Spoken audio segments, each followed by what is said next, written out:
that I die a legend. Yeah, son God, homie, I'm reverend. Preach, just protecting my investment. Ask about me, integrity's not a question.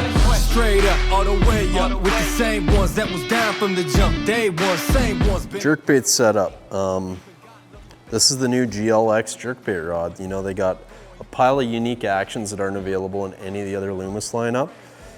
So this is the 822 JBR, jerkbait rod, JBR. And I really like it, man. 6'10", moderate, medium.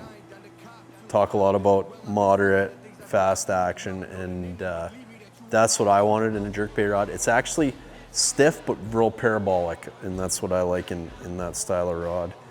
7/4-1 Corrado, pretty standard operating procedure. 12-pound Suffix fluorocarbon. We're gonna spool her up, and then got her loaded on the spooler, and just fill her up.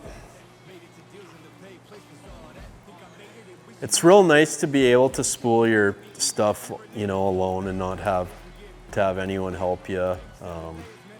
I know there's lots of different spoolers out there, but this is the only one that I've had that doesn't give me headaches. I got 5 other ones in the graveyard of other brands, so real excited about these. Been using them for a couple of years. You know that the flow forever worth its weight in gold.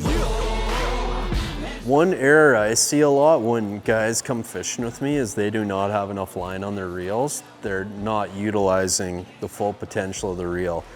The more full the spool is, to a point, it can't be over full, but the more full it is, the more distance you're gonna have casting, just the easier everything works. So you're just less rotations to get the same amount of line up. Next time you're filling up, fill her up properly, and I think you'll have a lot better casting and a lot better performance. So jerkbaits. My favorite jerkbait last year was the PXR Maverick. I was lucky enough to have them well in advance. It was a big part of some of my wins on Rainy Lake, Canadian Championship, I Falls. This year, coming out with the Deep Maverick 110. So exactly what I was hoping for. Looking real forward to this. Especially with forward-facing sonar nowadays, you're seeing a lot of jerkbaits play because you can really play with the fish. See how they're reacting. And a jerkbait's a great tool because you can leave it where it is in the water column, and you can do really erratic things to trigger a bite. The Mavericks, for those unfamiliar, are a really hard cutting nose down style jerkbait. They work on almost all cadences of jerkbaiting, and you can up twitch them really good too to trigger a strike. So what I mean by that is you're jerking down, pause, jerk, pause, and you're having a fish follow. You can up jerk it a lot of times and get a bite out of them. But I'll show you some of my favorite colors. This one's gonna be a big player. That's very smelty, Cisco-y. Last year, the bait I used the most. So this is the one I was using last year, Matt Shad. That's a staple up here, pretty much in any brand of baits. Did a lot of catching on that. I'm looking forward to using that one this year, but lots of good colors. This is always, you know, Glass Ghost is always a banger up here. Matt Shad's, but you know, I'm excited to have the deep one and trigger some things. It's a very well thought out jerkbait. It casts really well. You know, when it used to come down to it, nobody could say anything because it was always a Megabass, but like I don't even have any Megabasses in my boat right now. It's just these, so I'm quite content with how these work and catch them. And the one thing I really like is they're good to go out of the box too. There's no tuning needed. They come with the Redline light wire treble hooks, which is actually what I would put on other jerkbaits anyways. A lot of the nano coated hooks, they all work better, but a lot of them actually break. These ones will bend, which is really nice because I've had a lot of big smallmouths that have the jerkbait crushed in an odd way, and instead of those hooks breaking, they just come back bent. So you're replacing hooks, but you're not losing fish. They're really good hooks.